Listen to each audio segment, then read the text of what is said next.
right? And then during the height of the famine, what happened, right?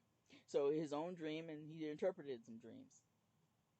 And so if God has given you some vision, what if he comes and he gives you a vision? What if in fact, because your faith is strong and you have been, and maybe even if your faith is weak, and the angel Gabriel or Michael comes before you, God sends an angel, a messenger, to come to you.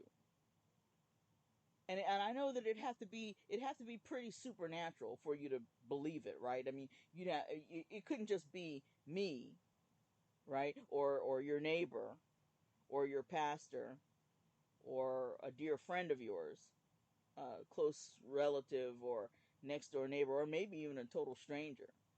It would have to be something really significant for it to make an impact on you, right? Because that's what we have to have. I mean, Jesus talked about it. Those people who seek a sign.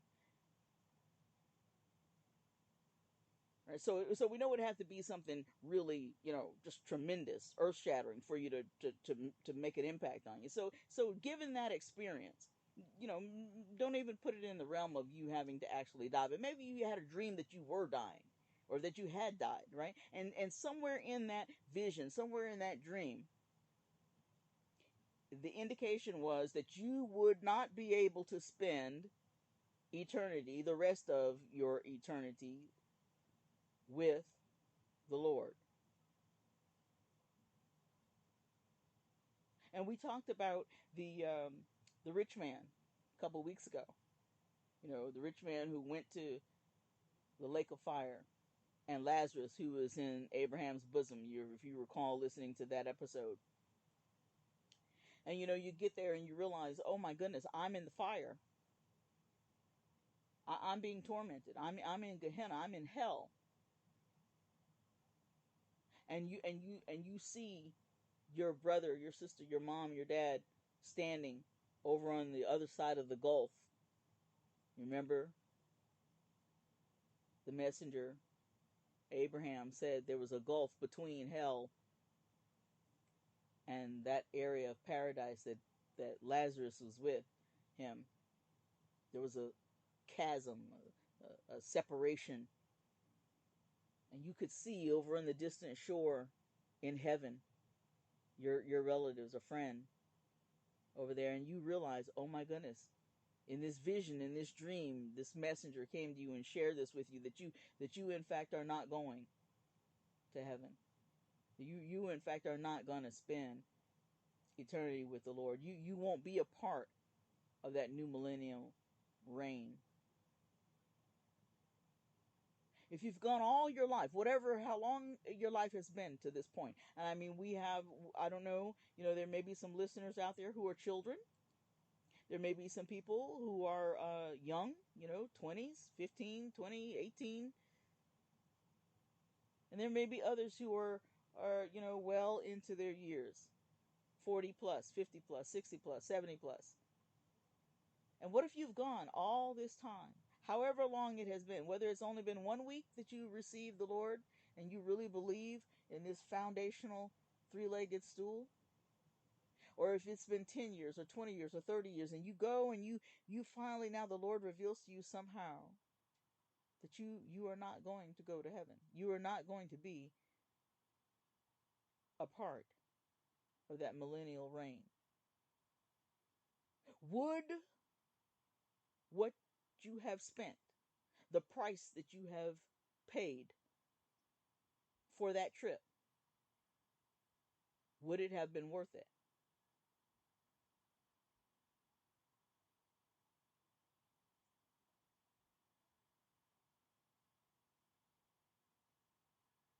Our Lord says that there are riches untold, that our minds cannot even can't even imagine. Think or imagine is the word the scripture says. We can't even think or imagine all that the Lord has laid in store for us.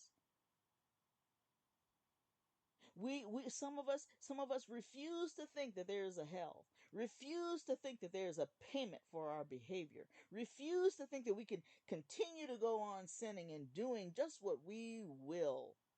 This is what that Satanist says: do what thou wilt.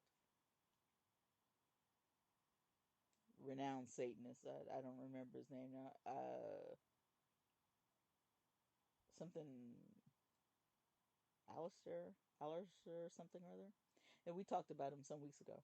But at any rate, if you don't believe in hell, but you've been shown hell, or you've seen some of the, stories, some depictions, an eternal flame, eternal torment, eternal scorpions with stingers, the locust with stingers, like in the fifth trumpet. Not just for 5 months, but for eternity.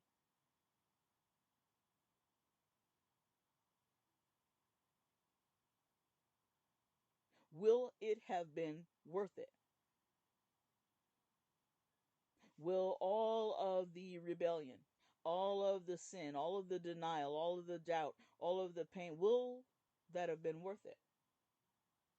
All the partying, all the wonderful, good times, movies, drink, food, lash, lovers, because one of the things that Abraham said to him, uh, to the rich man, was he said, you had your reward on earth, and Lazarus didn't.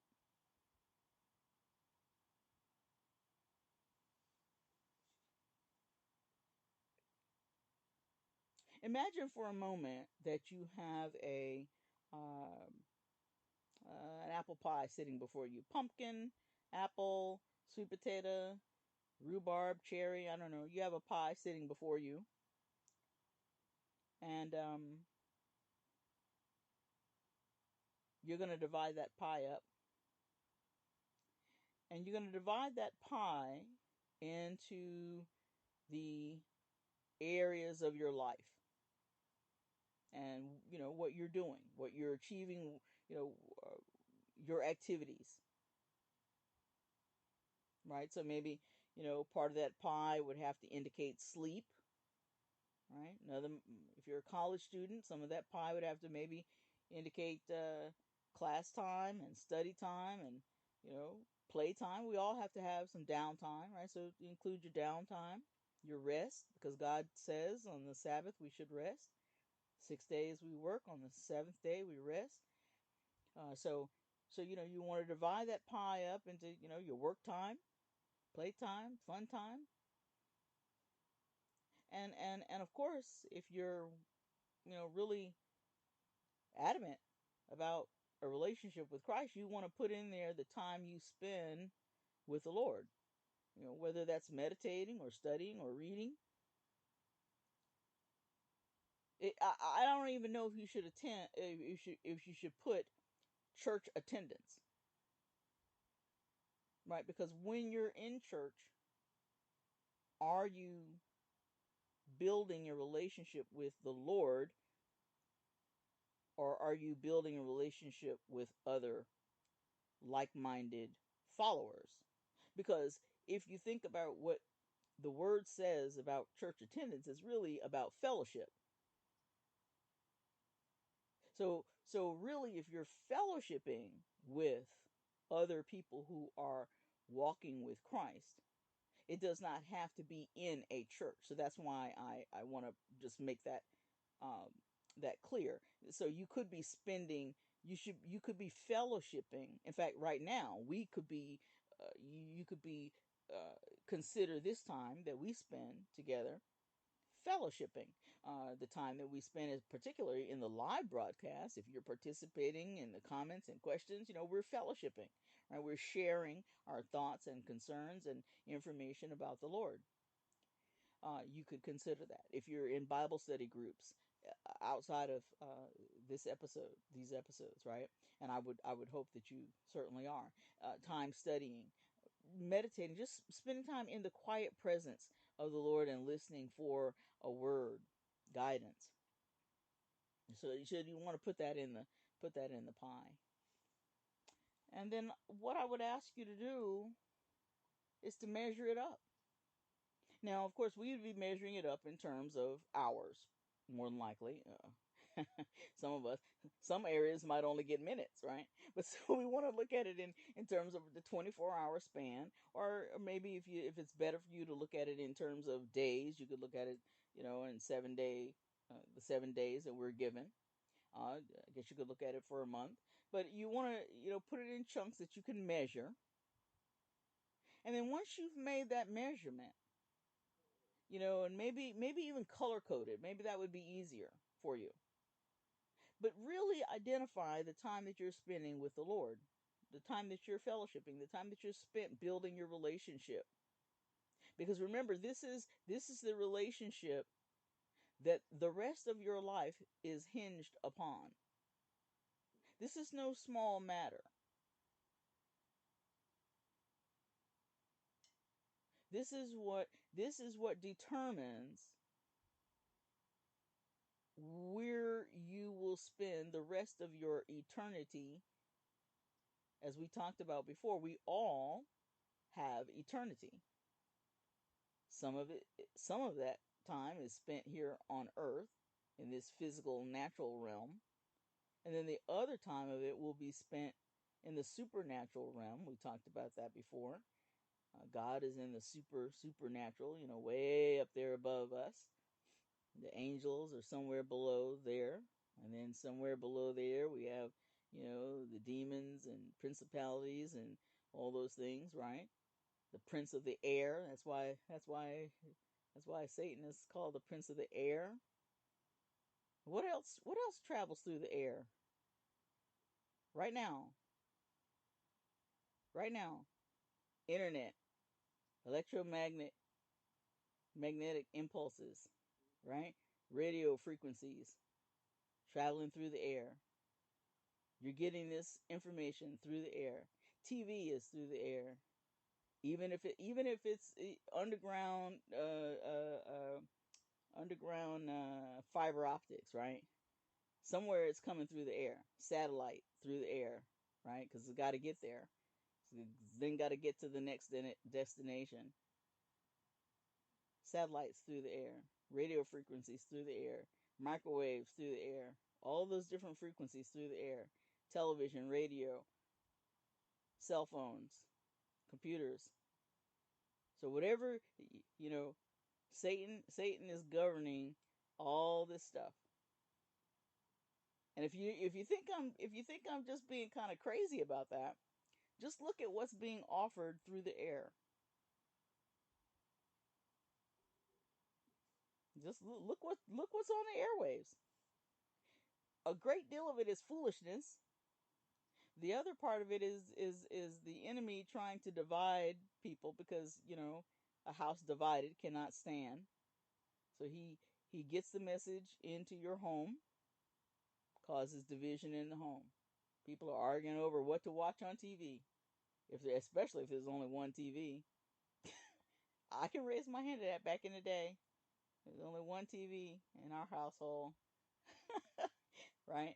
If only one phone, we're arguing. You got teenagers, you're arguing over who's used phone. Of course, maybe that's not happening these days. Now you're arguing over how much time is spent on the phone, right? But you understand what I'm getting at. Then once you decide on what you're going to watch or what you're going to do, whether that's listening to music, now you got to determine, is this music that's coming in music that is edifying to your spirit and to your soul? Is it assisting you in meeting the goals that you've established for yourself? And that's what this is all about, right? Because most of us, and I've done this research before, as you might imagine. I've done this research before. I've literally surveyed people and asked them this very question that I've posed before you. I did it most often when I was running singles groups in the various churches that I've organized. And I would ask them to, make this pie. And we would count up the time. And most people, over the last 20, 30 years now, most people, when you first do this, they are shocked to see that 80% of their time 80% of their time, 80% And some people more than that is spent on activities